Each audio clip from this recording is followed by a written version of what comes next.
President Tinubu declines assent to NDLA amendment bill. National Assembly condemns banditry attacks in Benue, sets up committee for investigation. Plus, correspondent on special assignment speaks to the people on the 6th Constitution Amendment. Good evening and thanks for joining us on NTA Parliament News. I am Ene Ojonuba. President Bola Tinubu has declined assent to the National Drug Law Enforcement Agency NDLA Amendment Bill 2025. In a communication to the House of Representatives, which was read on the floor by Speaker Tajuddin Abbas, the President cited constitutional and transparency concerns as reasons for withholding his assent. President Bola Tinubu in his letter explained that the NDLEA Amendment Bill seeks to empower the agency to retain a portion of proceeds from drug-related crimes. This move, the President notes, contradicts existing financial regulations. Currently, all proceeds of crime must be paid into the confiscated and forfeited properties account. In addition to this, payments to the relevant organization responsible for recoveries can only be made by the President, subject to the approval of the Federal Executive Council and the National Assembly.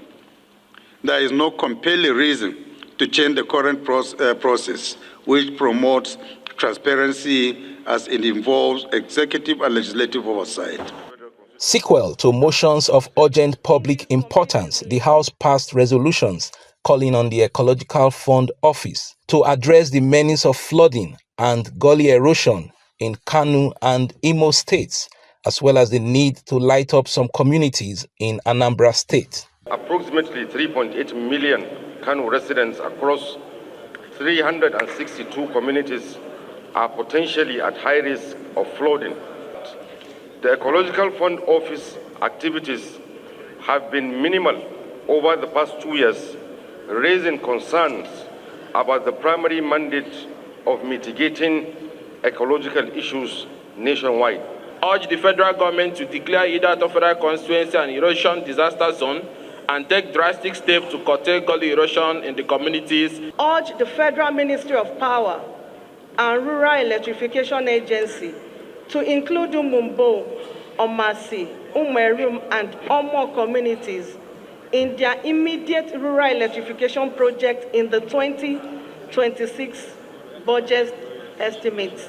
20 bills were introduced at first reading. They include the Code of Conduct Bureau and Tribunal Act Amendment Bill 2025, as well as the Minerals and Mining Act Amendment Bill 2025. From the National Assembly, Mitaire Ikben, NTA News. Meanwhile, Senate has confirmed the appointments of Thompson Oladare and Kabiru Katata as Managing Director and Executive Director of the Nigeria Deposit Insurance Corporation. Senate has condemned the recent massacre of innocent lives in Yelwata community of Benue State. It also condemned the killing of travelers from Zaria in Mangun, Plateau State, on their way to a wedding in Kwanpang. National Assembly correspondent Lami Ali reports that the legislators urged Nigerians to revive the age-long tradition of being their brother's keeper. Condemning the strongest terms the massacre in Yelwata and all acts of mass violence and killings against innocent Nigerians across the country. The Yelwata incidents and that of Mangun, senators recalled, happened within the same week, throwing a dark cloak of grief across Nigeria. This unprecedented, tragic genocidal massacre at Yelwata was executed in a systematic manner never known before. The tragic killing of the innocent travelers in Plateau State is not an isolated incident, but part of the disturbing and recurring pattern of unchecked violence over the years. The government is really doing its best to make sure that those who committed this heinous crime are discovered. The Senate, in another motion, acknowledged that Nigerian armed forces, despite being overwhelmed by security breaches, have displayed commendable bravery in confronting terrorists, citing the recent success in foiling attacks in Borno State. As a result of the determination and the party spirit of the troops of Operation Hiding Kai, they were not only able to repel the attack on the headquarters of Abadam local government, Malam Pottery, but they were able to reclaim communities that are hitherto under the tight control of Boko Haram. Senate has passed the financial estimates of the Nigeria Customs Service for 2025. With the introduction of the newly launched Unified Customs Information System, provides a platform for full automation of all customs procedures, which is expected to enhance revenue collection efficiency. Also approved by the Senate as recommended by the ad hoc committee oversighting emergency rule in Rivers State are the 1.48 trillion naira 2025 budget, presidential appointees into the State Independent Electoral Commission, and 3 other agencies of the state. The invocation of emergency rule in Rivers State is not an arbitrary action, but one rooted firmly in the provision of Section 305 of the 1999 Constitution of the Federal Republic of Nigeria as amended, along with other relevant legal instruments. Distinguished colleagues, as you are aware, these provisions legitimately empower both the Presidency and the National Assembly to act in the interest of national stability and constitutional governance. Meanwhile, the number of APC lawmakers in the Red Chamber has hit 69 as Senator Neda Imaswe, representing Edo's House, defected from the Labour Party. From the National Assembly, Lami Ali, NTA News. The Deputy President of the Senate, Barau Jibril, in reaction to calls on President Tinubu to make him the running mate in 2027, says he will do whatever the President wants him to do.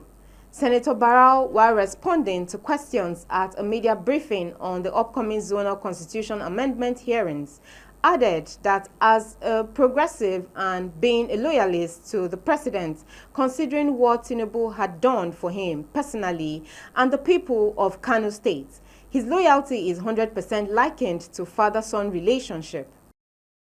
Mr. President is my political father. If I start telling you what he did to me, you'll be surprised. He did so many things to me. So whatever he asks me to do when the time comes, I'm a loyal person to him, I will do it. Whatever he tells me to do, I'll do it.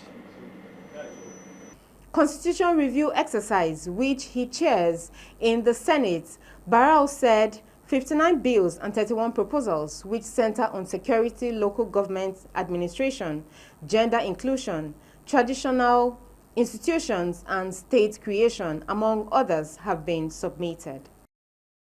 As Nigeria advances towards its 6th constitution amendment, the National Assembly is set to open the floor for public participation through zonal hearings from state police to resource control and judicial reform.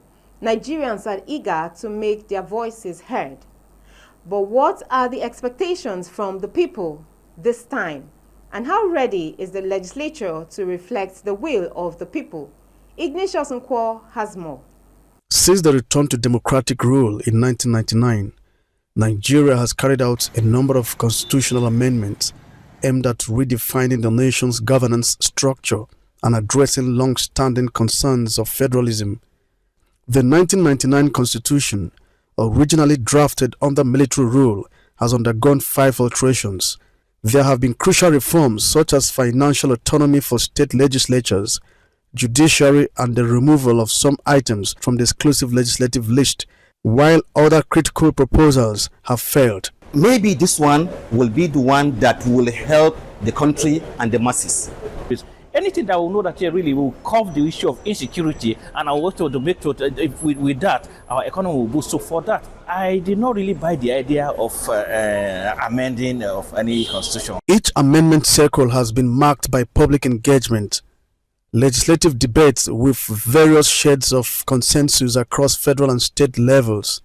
The 5th alteration process, concluded in 2023, was notable for its passage of 16 amendment bills, covering issues like improved timelines for election litigation. Still on the amendment radar include state police and devolution of powers. Bills seeking to create state police, bills seeking to seeking to amend the constitution to allow special seats for women, a lot of bills. If we have state police, at least they know all the area of they know all places. They can be able to curtail this security, these challenges. If there's anything like creation of state police, it will be hijacked by the governors. Now, the 6th constitutional iteration is underway as the National Assembly commences zonal public hearings. As usual, expectations are high. Citizens' involvement in constitutional amendment process is critical for its legitimacy. The 10th Assembly is an assembly of the people, it's an assembly of the masses, and it wants to hear from the grassroots what is their view on the contents of what is to come. If we did not tackle the #1 issue at hand, which is insecurity, then creating of more states, to me, it's not a good idea. I want the National Assembly to enforce laws to protect children's rights, to avoid child abuse and child labor. All eyes are now on the National Assembly on whether this round will break new grounds in Nigeria's constitutional evolution. Ignatius Nkwo, NTA News. We have in the news a public affairs analyst, Abdurrahman Abu Hamisu, who will be speaking further on the 6th Constitution Amendment process. Welcome to the news. Thank you for having me. The National Assembly is to commence zonal public hearing in July. What's the implication? Well, the implication is that the proposed areas for amendment would be discussed, and people that submitted a memorandum to the effect that they wanted some changes to the Constitution will have the opportunity to convince the National Assembly as to the reason why they felt that those parts of the Constitution deserve to be amended. Either they are proposing a modification of a particular section or subsection, or that they are proposing the total removal of some sections or subsections of the Constitution. So the implication is that we're going to see a lot of firework. There are persons that may oppose those areas that needed to be amended, and there are those that may support those areas proposed for amendment. So as usual, nothing comes easy in Nigeria in terms of constitutional amendment. Some of the issues proposed for amendment seem controversial, like state police, resource control, and state creation. What is your take on this? You see, in Nigeria, every constitutional amendment is always controversial. The truth of the matter is we're too emotional, and we live in an atmosphere of a fight that is always leading to either some groups trying to exclude some other groups and some other groups trying to fight their way back to the extent that they wanted what is in the Constitution to be retained. Yeah, we're saying that a lot of arguments have been canvassed for against issues around the thematic areas you've mentioned. First of all, the issue of state police or state policing. You say, ordinarily, we would say that state police should be encouraged in Nigeria, but we live in a country where the state governors are in themselves lords, that you cannot just express your constitutional opinion as enshrined in the Constitution, which guarantees one freedom of expression, however bad. You go to other advanced democracies, somebody will say, is the president stupid to have taken a decision? But in some of the states, you just find out that somebody that wrote something on social media criticizing the policies of a governor is handed into detention without trial for months.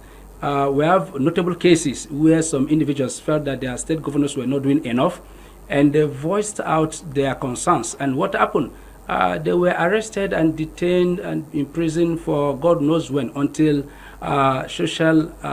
civil society organizations spring up to say, look, enough is enough. So the fear with state police is the abuse that Nigerians felt they will be subjected to. Some critics have described the recurring constitution amendments as a waste of resources. What's your thought on that? Of course, if you look at it, it is a constitutional requirement, and without the constitution, it is equally something that we need to do, because it is better to judge than to war, as we normally say.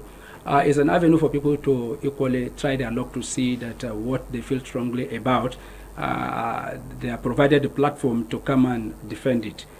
Beyond that, the constitutional amendment, we don't even need it, because what we're talking about is something that National Assembly could do, and they are doing it. For instance, like the establishment of the commissions across the 6 geopolitical zones that are supposed to tackle specific challenges that are bedeviling each of the regions of Nigeria, is something that is meant to address some level of imbalance. We have some mechanisms that have been put in place, like the 13% derivation, the host community rights and privileges that has been dealt with comprehensively, especially in the oil producing communities, and then you have other institutions that are addressing some imbalances. So we cannot continue to amend the constitution almost every 4 years as if we don't have any important thing to do in Nigeria. To be honest, the constitutional amendment process has been turned into avenue to equally waste our resources. Thanks for your time. We now take a short break. Remain with us. Are you looking for a short channel to make your business, goods and services go viral? Look no further, as NTA Parliament is your short channel. Take advantage of our wider reach and advertise your products and services on NTA Parliament DSTV channel 370, GoTV channel 126, StarTimes channel 306, and Free TV channel 706. For more inquiries, contact the marketing department, NTA Parliament, NTA Headquarters Area 11 Garki Abuja, or call these numbers 080-383-40464 or 080-770-78055. NTA Parliament, strengthening Nigeria's democracy. Nigeria will be having a National Institute for Drug Awareness and Rehabilitation, which will serve as a center for research, public sensitization, and a safe haven for victims of drug abuse. To this end, Senate convenes a public hearing on a bill for an act to establish the institute. National Assembly correspondent Amina Seidu reports. Representing the President of the Senate, Chief Whip Senator Tahir Mungunu highlighted the alarming rate of drug abuse, linking it to a surge in crime rates and the gradual eroding of societal values. It is a crisis that demands our immediate and unwavering attention. And this bill before us represents a significant step towards a comprehensive and sustainable solution. Sponsor of the bill, Senator Rufai Hanga, emphasized its significance in addressing the growing social crisis and reinforcing the nation's fight against drug-related issues. The bill is designed with sustainability in mind. The Institute will leverage partnership with international agencies, NGOs, and private sector players. Furthermore, the bill provides for a governing council with oversight powers, empowering transparency, accountability, measurable outcomes.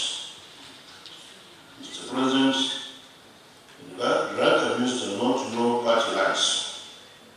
It affects rich and the poor, the urban and the rural, the educated and uneducated. It is a shared challenge and we must command a shared response. We are here to, as much as possible, like all of us say, to extract a lot of information that will add value to whatever we are doing in the process of lawmaking today. Some stakeholders in the sector, however, weighed in, raising concerns about possible overlaps and with existing institutions such as NDLEA, Ministry of Health, Ministry of Women Affairs, and NAPTIP, all of which are already engaged in collaborative efforts to combat drug abuse. From the National Assembly, Amina Saidu, NTA News. Senate Committee oversights mining sites. The Senate has taken significant steps towards addressing challenges in the mining sector by carrying out investigation on mining and quarry sites in Ebonyi and Enugu states. National Assembly correspondent Issa Mohammed reports on the oversight visits by the Committee on Solid Minerals Development to the two states. Nigeria has a large deposit of solid minerals untapped across states, which could serve as an alternative to oil. Series of petitions and complaints from Ebonyi and Enugu states over challenges in the mining sector prompted investigation by the Senate into mining and quarry activities to unravel the challenges facing the industry. Government has spent over 500 million naira in exploration. As of today, most of the minerals we have discovered, like lead, granite, is what we don't know we have before. Today we know where they are, and we know the volume we have them. While visiting lead, zinc, gold mining and quarry exploration in the two states, the committee says the Senate has taken steps towards driving the sector value chain, create jobs and generate more revenue geared towards development. You have gone round, you have seen it, you have captured, and you have tested it. You will see that Ebonyi own is still the best. What do we need now? We need your synergy to make this thing go to a higher level whereby it will attract more interest, more capital, employment, development, and a lot of it. Beyond the coal, Enugu is equally blessed with diverse range of solid minerals, and it extends to alum, limestone, we have lead, zinc, we have quite a huge number of mineral resources here that are not fully exploited. Look deeply at solid minerals, diversify the flanks of the economy, ramp up the levels of collaboration. This is one sector that will be well driven through collaboration. This is the coal mining site in Enugu, where the operators believe that removing the mining act, fund exclusive to the concurrent lease, will bring about collaboration with state government, local government, as well as other development partners that will create job and development of the country. From Enugu, I am Issa Muhammad, NTA News. The Imo State House of Assembly has passed vote of confidence in President Bola Tinubu's leadership style. This was in response to the account of stewardship presented by Governor Hope Uzodinma at the hallowed chamber of the State Assembly. Beatrice Anyam reports that the governor was also commended for the leadership in the state. I must place it on record that President Bola Tinubu has shown the kind of political courage you rarely see. The Deputy Speaker of the Imo State House of Assembly, Amarachi Chinewanyam, while responding to the state of the state address by Governor Hope Uzodinma, commended him for the numerous people-oriented projects executed by his administration and also for keying into the renewed hope agenda of President Bola Tinubu. The House, therefore, pledged their unalloyed support for the administration of President Tinubu. The result by the floor of the House to pass a vote of implicit confidence on the President and Commander-in-Chief of Armed Forces of the Federal Republic of Nigeria, His Excellency Distinguished Senator Bola Tinubu, GCFR, and to endorse his candidature. Those in agreement say aye. Aye. Those against signing. Aye. Other Imo stakeholders also bet their minds on the governor's State of the State address. All we can say is bravo, you should continue.